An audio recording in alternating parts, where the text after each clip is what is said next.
De retour au Mélèze pour cet après-match où le HCC s'est incliné 2-0 contre Langenthal et se retrouve mené 3-0 dans la série avec Michael Leininger toujours, mais surtout avec Adam Hazani qui nous fait le plaisir, malgré certainement l'énorme déception dans ce match. On a essayé, Adam, on a même tout essayé, ça n'a pas voulu rentrer.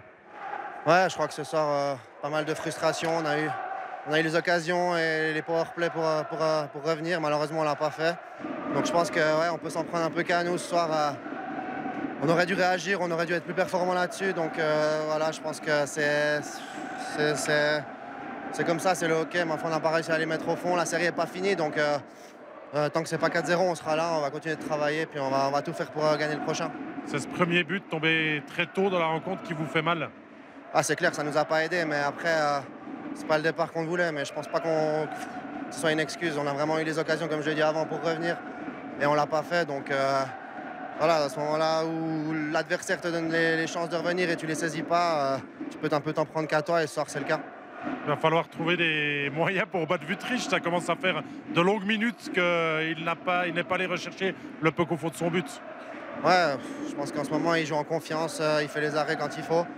Mais voilà, comme je l'ai dit, on a eu les occasions pour le battre, on l'a pas fait. Donc ouais, c'est vraiment à nous de remettre ça en place pour aller chercher des buts. Et c'est clair que si tu marques pas de but, tu vas pas gagner le match. Vous avez quelques jours maintenant jusqu'à mercredi pour se vider la tête et revenir avec un état de guerrier. Il n'y a plus le choix maintenant. Ouais, exactement, comme je l'ai dit avant, tant que c'est pas, on va pas 4 matchs, c'est pas fini. Donc à nous de rien lâcher. Je pense que cette saison, on a fait une bonne saison. Donc ce serait vraiment dommage de finir sur une note comme ça. Donc on va tout faire pour revenir dans cette série.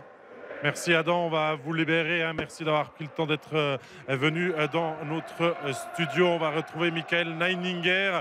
Michael, on a vraiment cru que ce but allait tomber. Il y a eu les chances, il y a eu le 5 contre 3, il y a eu des supériorités numériques, il y a eu du trafic devant Vutriche, mais le HCC reste encore muet, un deuxième match consécutif. Ouais, exactement, je pense qu'il l'a bien. On voit bien la frustration qu'ont les chaudefonniers. T'essayes, mais ça ne veut pas rentrer. Maintenant, comme il l'a dit, tant que c'est pas fini, il faut continuer à insister, à essayer d'être un peu plus agressif également. Et puis voilà, quoi, c'est à la vie ou à la mort, hein, le prochain. C'est sûr, et on imagine bien que le HCC et Mika ne pensaient pas quand même se retrouver mené 3-0 dans cette finale comme ça. Pas comme ça en tout cas. Non, pas Bon, ça reste des matchs serrés, hein, comme je l'ai dit avant, mais 3-0, c'est clair que le scénario est catastrophe pour Chaux-de-Fonds. On va voir les buts et les 2-3 actions très chaudes de la troisième période. Hein. Tout avait commencé, on va dire, à l'envers pour Chaux-de-Fonds. Premier shift, première présence sur la glace, premier lancé dévié par Nico Duner. L'ouverture du score et là on commence à se dire on avait prévu quelque chose, on va devoir faire autrement. Bon, il marque à 30 secondes du début, donc il reste encore 59 minutes à jouer, donc il y a de la place pour aller chercher, mais comme il a dit, ils ont essayé, ils ont tenté, mais rien ne voulait rentrer ce soir. D'autant plus qu'il y aura la deuxième réussite de cette équipe redoutable de Langenthal qui va marquer à la 8e minute de jeu. Petite erreur de Ramon Tanner. La jeunesse, on n'a peut-être pas senti, on a peut-être mal communiqué aussi sur la glace. Récupération de Bren Kelly, lui l'expérience, l'opportunisme et il marque un joli but. Voilà, comme tu l'as dit, hein, c'est deux opposés, hein, c'est le vieux et la jeunesse. Donc sur ce coup-là, notre petit gars, il s'est fait avoir, et puis, mais ça va l'apprendre pour le futur. Oui, mais pas sûr que sur le moment, il ait encaissé la nouvelle de la meilleure des manières. On va rentrer dans ce troisième tiers. Chaux-de-Fonds n'a plus le choix. Mené 2-0, ils doivent pousser et ils vont essayer. On va voir notamment une action qui nous a bien plu avec Michael Neininger. Le fait qu'un défenseur vienne appuyer les attaquants aussi pour apporter des solutions. C'est Valentin Lutti là, qui va pouvoir hériter de cette chance. Ça, c'était une autre opportunité. Mais ça résume finalement quand même la volonté de Chaux-de-Fonds de mettre maintenant plus de verticalité dans le jeu. Ouais, c'est exactement ça. Il faut aller de l'avant, il faut mettre le puck derrière les défenseurs, travailler. Et puis c'est vrai qu'ils se sont compliqués de temps en temps la tâche en sortie de zone. Et puis en zone neutre, ils ont passablement perdu de puck donc dans les zones dangereuses. Alors après, forcément, les pulsations commencent à monter. On voit le chronomètre qui avance. Il y a une situation à 4 contre 3 d'abord pour Chaux-de-Fonds.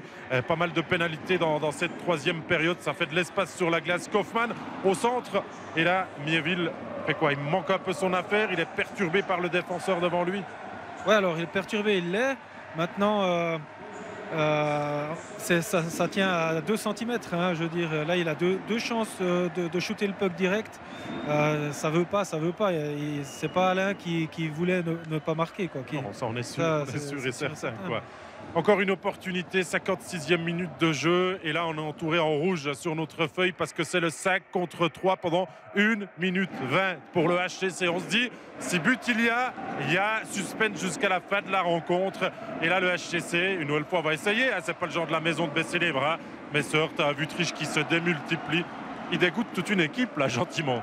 Ouais, c'est sûr, c'est frustrant. Et puis, par contre, c'est pas faute d'avoir essayé sur ce powerplay. Il manquait un peu de vitesse de passe. Il cherchait le jeu parfait, mais à un moment donné, il faut juste vouloir shooter et puis aller au rebond. 3-0 maintenant dans la série. Qu'est-ce qu'il faut faire? On dit toujours qu'on est proche, mais Chaux-de-Fonds fait quand même des choses moins bien que Langenthal. On a jusqu'à mercredi, en tout cas, pour Serge Pelletier et son équipe à méditer sur la bonne technique. Quelle est la vôtre? Bon, c'est de récupérer déjà, parce que je pense qu'il faudra mettre beaucoup plus d'intensité pour espérer une victoire. Et puis, donc la récupération, 2 entraînements légers, et puis tu vas mercredi au Scheuren pour ramener ce point. J'ai pas envie de faire mal aux supporters chaudefonniers, mais c'est un tweet d'un collègue journaliste alémanique dit juste: il n'y a jamais eu de renversement de situation en Swiss League quand une équipe mène 3-0 dans la série. Donc ça va quand même être très compliqué pour Chaux-de-Fonds. Ouais, on se rappelle de notre série, mais pas en finale. Hein, pas en finale, en finale. C'est ça.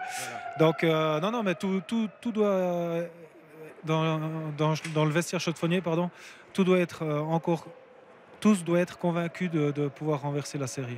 Mais on voit quand même quand il revenait sur le banc, casser des cannes, taper contre la bande. C'est tous des signes qui ne trompent pas finalement. On perd de l'énergie aussi comme ça. Oui, exact. Et puis maintenant, il s'agit dans les 10-15 prochaines minutes de se vider la tête vraiment et puis d'oublier tout ça parce que c'est clair, on l'a vu, des gestes d'humeur. Et ça reste. Hein. De se parler, de mettre à plat et de voir tout ça mercredi. On sera présent, bien sûr, pour cet acte numéro 4 de cette finale de Swiss League. Ça sera au Showrun, 19h25 pour la prise d'antenne du studio, 19h45 pour le coup d'envoi de la rencontre. Merci beaucoup, Michael Neiniger, d'être avec moi pour cette soirée, ma foi, un peu difficile. Mais il ne faut pas enlever du crédit à cette équipe de Langenthal. Non, tout à fait. Ils ont mérité la victoire ce soir, je pense. Et puis on verra le prochain. Merci à toi, David. On verra ça, bien sûr, avec grand plaisir. Terminez bien votre week-end et commencez-le avec du hockey sur glace. Ça serait encore mieux. Merci d'avoir été avec nous et bye bye.